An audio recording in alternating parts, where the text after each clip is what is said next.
All right. Welcome to the show, everybody. I got a special guest in the house. He has been on the show before, but it's been a while. Please welcome to the show my pops, Columbus Cody Jr. What's going on, Pop? Good morning, son. Everything is fine. I'm still stuck in this house, but everything is fine other than that. Wonderful. Well, today our show is for Father's Day, and I figured what better father to interview for Father's Day than my own father. So I know everybody that listens to the show might not know you personally, so we're going to ask you a few questions to help them get to know you better. How about that?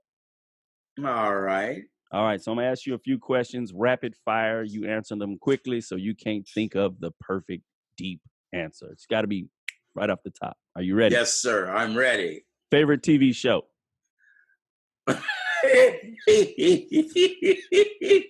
Those are the kind of questions you're going to have. NCIS. Which one? There's like 100 of them. I like all of them. Okay, all right, all the NCIS. All right, favorite candy bar? Butterfinger. Really? Ugh. Yeah. Favorite book of the Bible? Psalms. Really? Anyone in particular? 51st Psalm. 51st Psalms. All right. Favorite memory of your father? Oh, that's a hard one there because there's so many. But my favorite memory of my father was, I guess when I first started preaching and the joy I saw in his eyes. Yeah. All right. No crying, please. Do not cry. I'm trying. Because if you cry, you're going to make me cry, and I ain't finna cry on my show today. Don't make me cry. Well, you shouldn't ask such questions. Those are crying questions. Oh, my gosh. All right. So what's your favorite thing about being a father? I guess I would say my favorite thing about being a father, to be honest, is that I have pretty good children, and I could see me in them. Different children had different portions of my DNA, I guess. And when I would see that, then I say, yeah, that's me. Yeah. Yeah. All right. So what portion of your DNA do you see in me? And the portion of my DNA that I see in you, I guess, is on its way. No, it is the love for the Lord, really. Okay. The love for the Lord. All right. I see that all the time, and it makes me so proud, as you say, to be a proud papa, because I see how God always elevates, and He's taking you to higher heights and somewhat than even myself, you know. Yeah. So that's what I see in you. You see the patience in us both? No, I don't have patience. I see the patience in you. That's the reason why I say God has elevated. You know, I see the patience in you. Had to throw that one in there. Yeah, I had to throw that one in there. Yeah. No, I'm not patient. No, you're not patient. You are, just not about everything. Yeah. Yeah. And it's funny because the next question may be what we just asked. My next question I was going to ask you is, which of our Heavenly Father's attributes do you strive to display as an earthly father?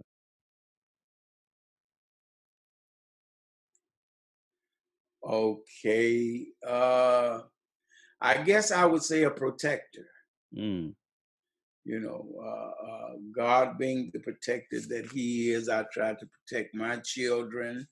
And not only my children, but I try to protect anyone that's in my vicinity, you know, the community.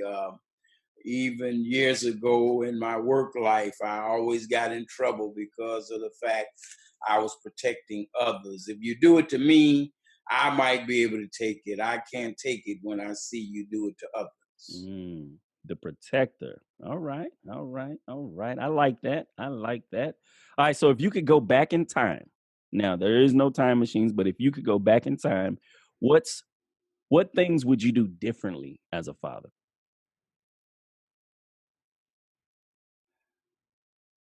Well, I guess Oh, hi, that's a hard one. I guess the main thing that I think I would do more as a father going back would be to spend more time with my children, you know.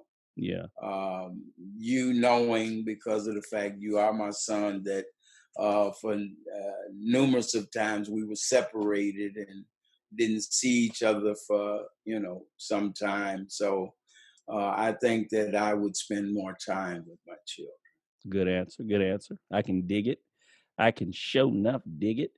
All right. So you mentioned earlier about being a protector, and it's not always just your children.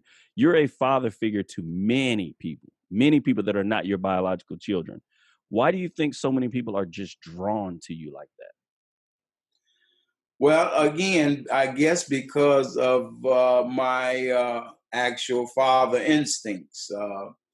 Uh, I'm one that I don't pull the punches. I'm going to tell you the truth. I'm going to be there. I'm going to stand there with you, stand behind you, hold you up, whatever the case may be.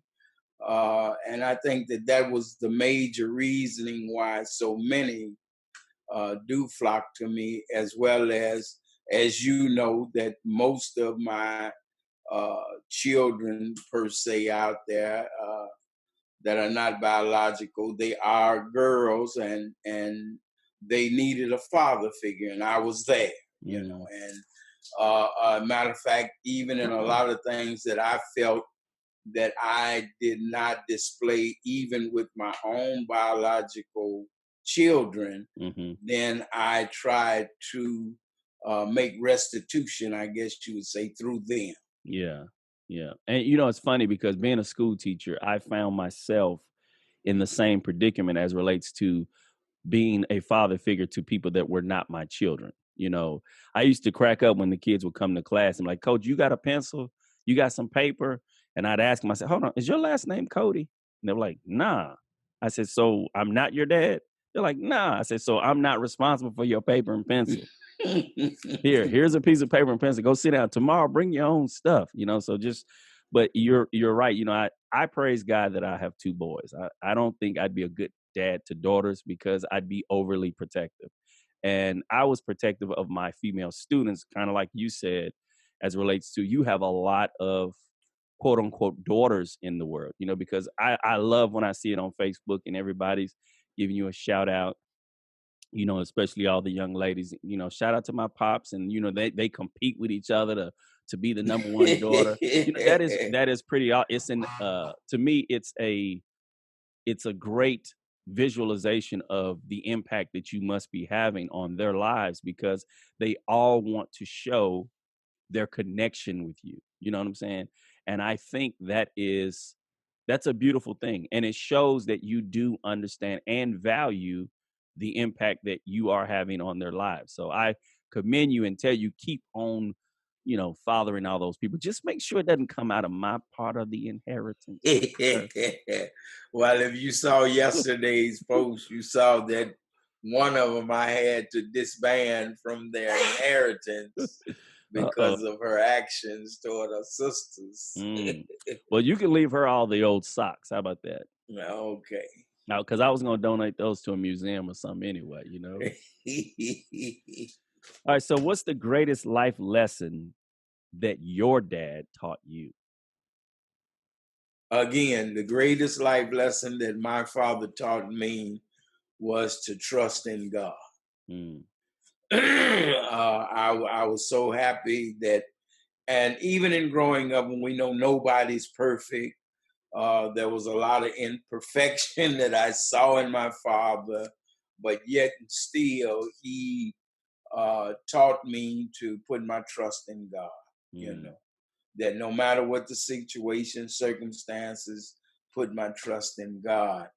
Um, Even growing up in the natural, uh, my father used to always say to me, you lie to the people, but you tell Papa the truth because mm, I'm the one that have to stand there with you.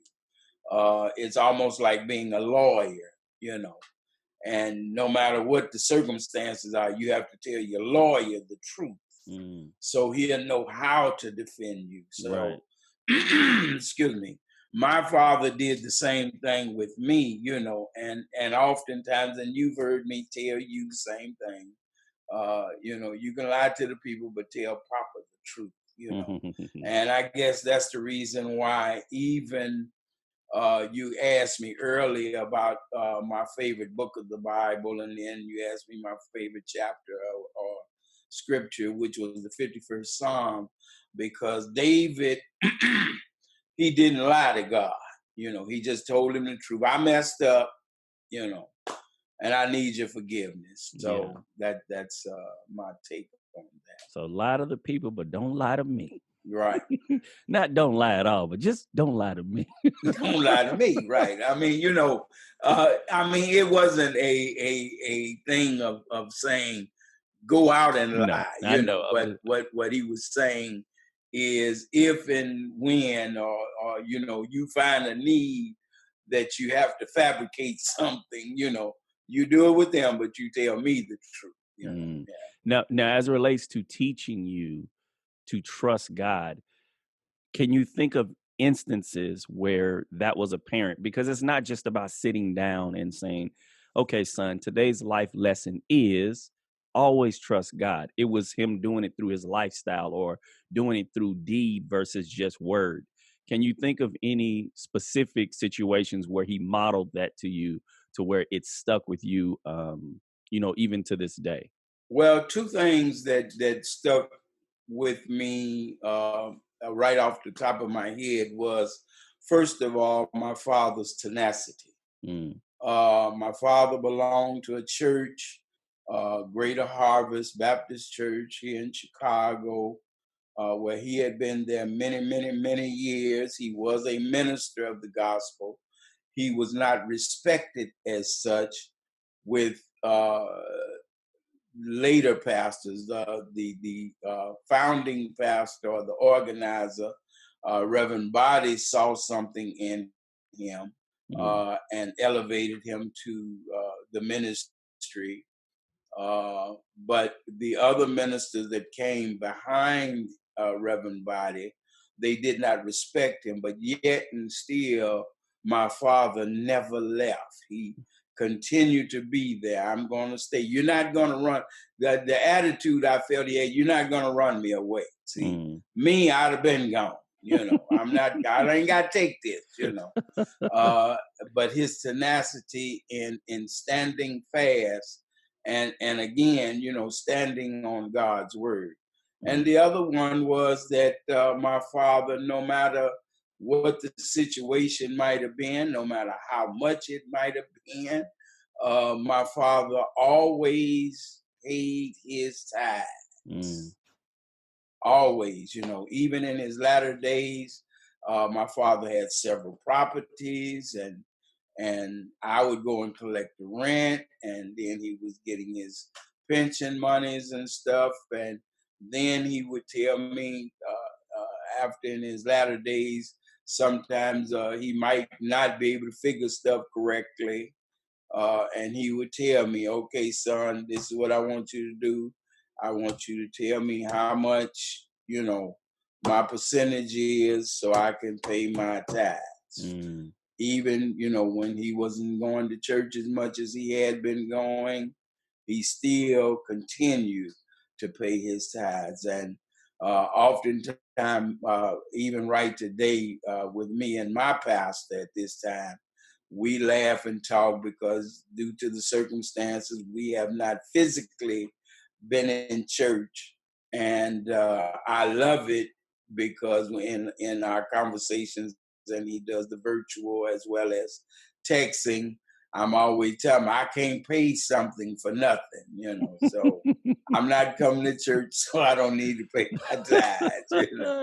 And he'll just tell me, "Negro, send the money." But those two things, I saw it. I mean, I saw it, and I guess even when I did start pastoring, and even how the people treated me, the people. I yet stayed there for 26 years. Yeah. So I guess I got that from him. The tenacity, huh? You know, because let me, if you don't mind me digressing, just to tell you a story. Okay. When the former pastor of United Bible Way, was ready to step down, and he had asked me to take over, and he brought it before the church one Sunday, and he said, "I'm asking Reverend Cody to step into my, shoes per se." And there was one member there. As you know, my nickname is Butch. Mm-hmm. They knew me as Butch because they knew me even before I was preaching or anything. And so she made a statement. She said, "Reverend," she said, "we don't have no problem with Butch being the pastor, but Butch would get mad and run off and leave all of us." And in the 26 years that I was there, that's one of the things that I would always constantly bring up. And I would tell her, "I'm trying not to make you out of lie. I'm trying to leave, but God won't let me." Wow. So. Look at you. Look at you following the direction of the Lord and sticking in there even though it was tough. Yeah. Yep. Yep. And that's the blessing you want to bestow upon your son, huh? You want your son to endure that? Yes. No. No. All right. So now this might be tough. Hopefully it won't be. But as it came down to my grandfather's last days, do you remember anything special he left with you? Words of encouragement, anything he said that was something that you've held on to all these years? No, not really. Not really. Because of the fact that one of the things differing from you and I, as you know, my father raised me. Mm-hmm. So I was always there. I mean, he, so it wasn't like, we had not had the relationship. Excuse me. It wasn't like we didn't talk to every day. We didn't talk every day, I talked to my father every day, sometimes 2 or 3 times a day. So it wasn't nothing that he really had to say to me, excuse me, that out of the norm, know. So he had already poured so much in. There was nothing like he didn't have to add nothing special because he had already been doing all that. Absolutely. I got you. Again, it's just so many because you're bringing him up. Matter of fact, just the other night, my niece and my wife and I, we were talking about different things, and I was talking about my father and how he used to go about doing certain things, and knowing that my father loved me, even though he raised me, there were a lot of things that my father just didn't do, and I used to feel hard about it. But after learning better, or coming into the knowledge of certain stuff, my father used to work most of the time, but because of the fact that he was raising me by himself, and he wanted to make sure I had, so he would work.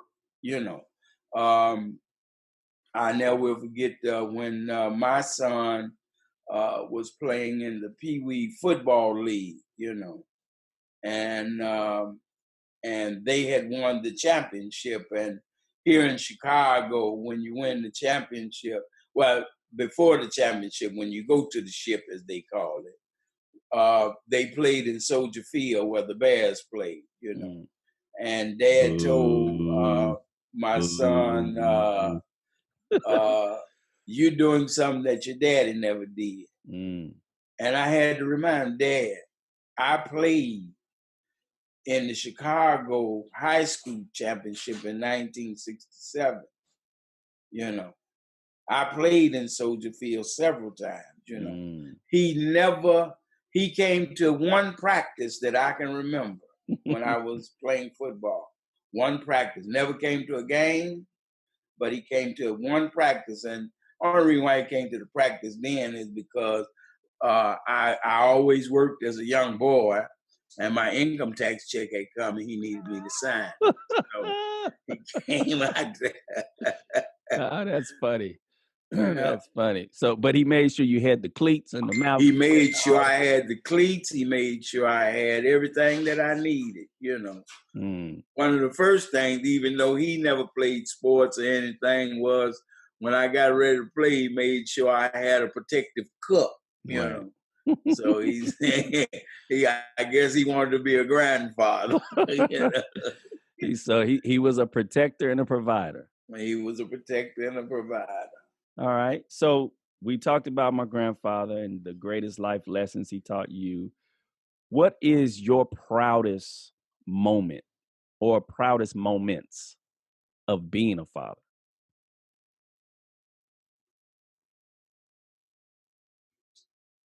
Okay.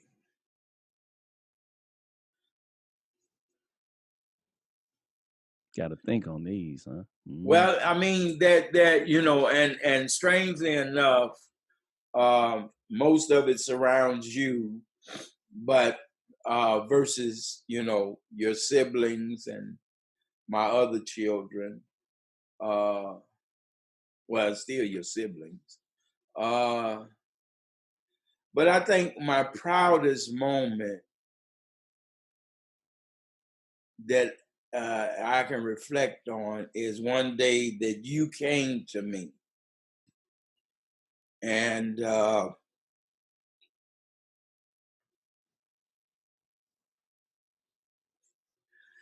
we had our differences down through the years. At this time, we didn't have no differences. We had reconnected, we had reconciled, I guess you would say. But you came to me when you uh, had gotten married and had children and said to me, Dad, now I understand what it is that you were trying to do. And that was one of my proudest moments, I guess you would say, that I can really think about my children. I mean, there have been accomplishments that all of you all have done, and especially even in having children, making me a grandfather, and some of y'all made me a grandfather, grandfather.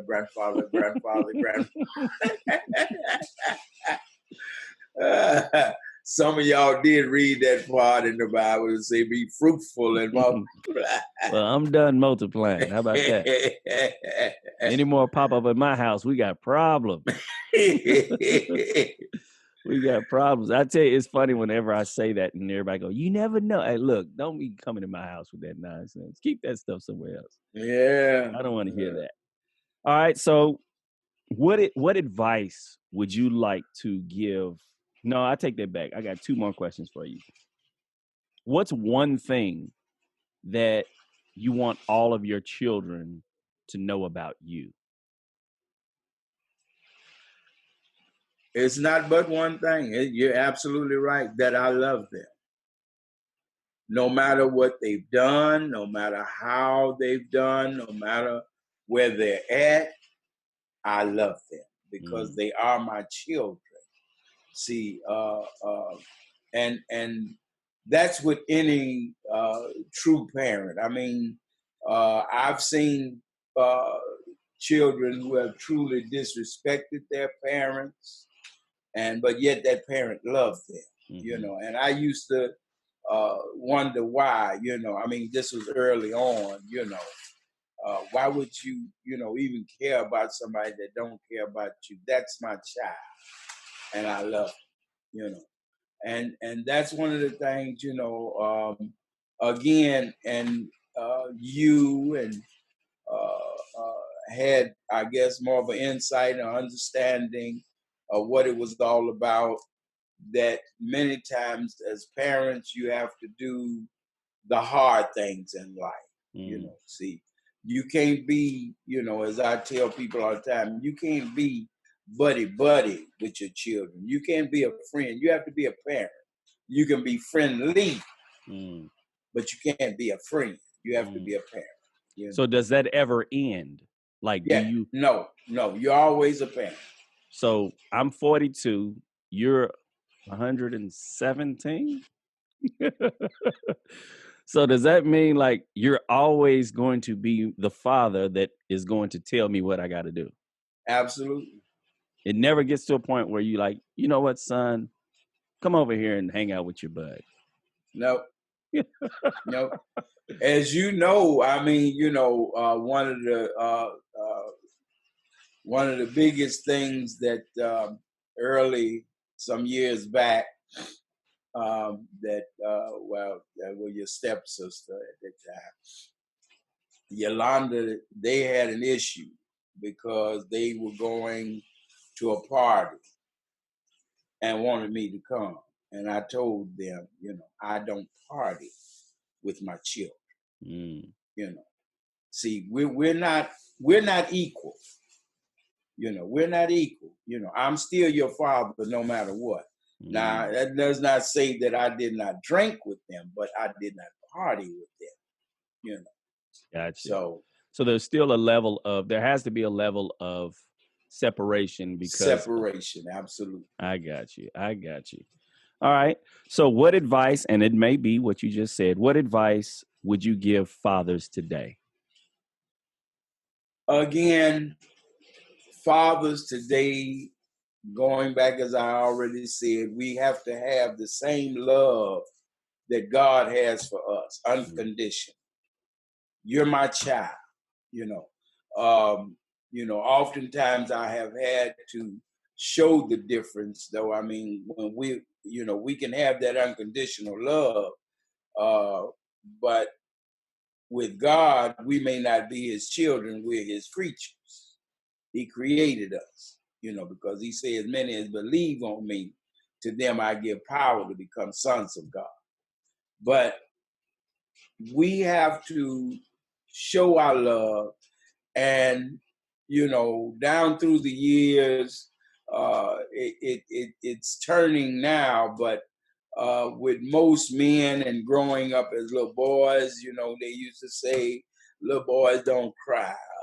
You don't show your emotions. Men have to show your emotion. You have to let your children see your emotion. Let them know that you're human, because of the fact that in those disciplinary times, then, they'll just say, oh, he's a hard taskmaster, See, but you've got to show them the compassion as well as showing them the discipline.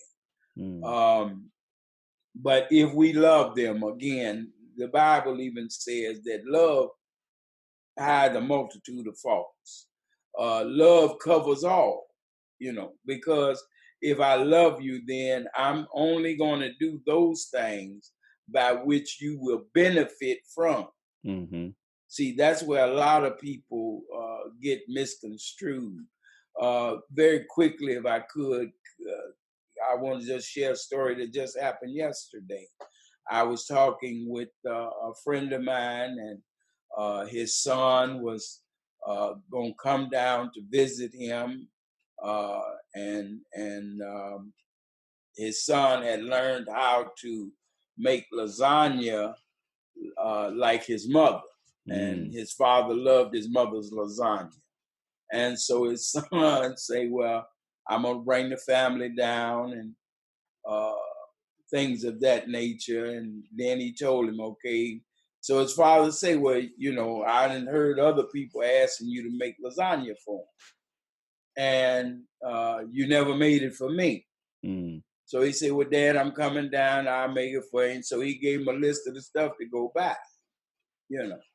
Now his father got upset because he's saying, you want me to go and buy the stuff. I don't know whether he told him, but he told me, And so I told him then, I say, well, what's wrong with that? And he say, see, your son, he'll send you stuff. He'll do this. He'll do that, without you asking. And I told him, I said, but then by the same token, I do my son the same way. I do my grandchildren like that. You don't do those things. I mean, the Bible can't lie. It says what you sow, you'll reap. See. But so many times as parents, when we get older, we feel that our children owe us something. They don't owe us nothing but respect. You continue to respect me, and you are still responsible. I don't care how old they get, as we said earlier, how old they get, we are still responsible for them. We're still there to give them love, nurture them, because just because you become a certain amount of years old do not mean that you don't need guidance. Right. It doesn't mean you don't need caring for. It doesn't say that you don't need that hug or even a proverbial hug sometimes, see. So again, the only thing I can say to any man, and especially for your children, period.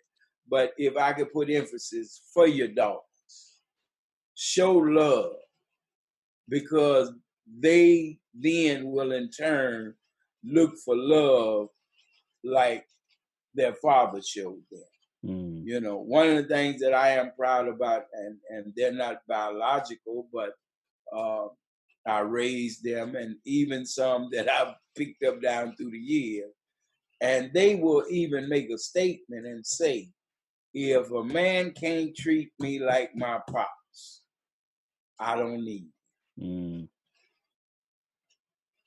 That's good stuff. Good stuff. Yep. So just in a nutshell, just making sure I got this. As a father, the advice you'd give the fathers is to show your children love, unconditional love, to continue to guide them no matter how old they get, but also to have that barrier of there's got to be some separation as relates to fatherhood and the children. It can't be buddy, but at the same time, you can't be, as you said, a friend, your child's friend, but you can be friendly with your child. I know we think about that more so for young parents, and when you got little kids and they, want to be the child's friend, and you start to see the child unfold in a way that is not going to help them be productive citizens as they get older because they're being spoiled too much or they're being considered higher than they should. And what I mean by that is you give the child what they want, but a child doesn't know what they need. You let a kid pick what they want to eat every day. It's going to be bubble gum, pizza, and ice cream. But they can't grow healthy eating bubble gum, pizza, and ice cream every day. Doesn't mean you can't have it every now and then. We can't eat that every day. So I can't befriend you to a level that your opinion of things determines how our household is run. But at the same time, value your voice as a parent. Let you state what you need to say, but at the same time, it's my role as your dad to guide you to until a point where you can walk on your own 2 feet. That's the way I look at it as a dad, and I tell my sons all the time that my role is to coach you. So if I correct you, it's not because you're a horrible person. It's because you're making choices that if I don't step in and correct you, it's going to lead to more horrible choices. And if I loved you, I would correct you. So instead of you frowning your face up when I correct you, listen to what daddy says, grab hold to the words, use those words, and then you ain't got to hear daddy no more. That's the way. To me, self-discipline is the greatest type of discipline. And if you discipline yourself, you don't have to worry about daddy using these hands. And as my dad would say, I heard of the belt. And what'd you say Bill Cosby said? I heard of the belt. I had never seen the belt, but I had heard about the belt. That's all I need to do is hear about it. Yeah, because that is it. Gave me 1 or 2 spankings growing up, but they didn't hurt. I only cried to make you feel good. I'm letting everybody know now that I'm 42 and you can't whoop me no more. That's the reason why I just bought a new 9mm. Y'all hear this, people? Again, since you brought up Bill Cosby and the word Bill Cosby, I brought you here and I'll take you out. Y'all hear him threaten me, people. Y'all hear him threatening me. Y'all pray for me and my father. Well, Pop, I truly do appreciate your time. And I pray that every dad that listens to this podcast or sees this video will be tremendously blessed from the words of encouragement and wisdom that you shared. And I pray that you have I figured out something, finally figured out something to send you for Father's Day. So I'll be putting that in the mail probably the next day or so. And it's not big, but I finally figured out something I can get you. Well, I love those little checks. Yeah, you know, those checks just don't, you know, who writes checks these days? That's right. Know. Well, you do have my Cash App and you got my Zelle, so no problem. I'm gonna send you something you actually need. You got so much money that money just, I mean, like your account can't even fit my little bitty money in. So I'm gonna send. I figured out something I think you might like, so I'm gonna send it. Okay. I'm going to send it. But I do, again, I appreciate you. And I want to wish you, before we even get there, a very special happy Father's Day. And happy Father's Day to all the men that will be listening to this and mothers, women who are listening to this as well. Share this with your husbands or your fathers to encourage them as well. God bless you guys. Have a great, great week.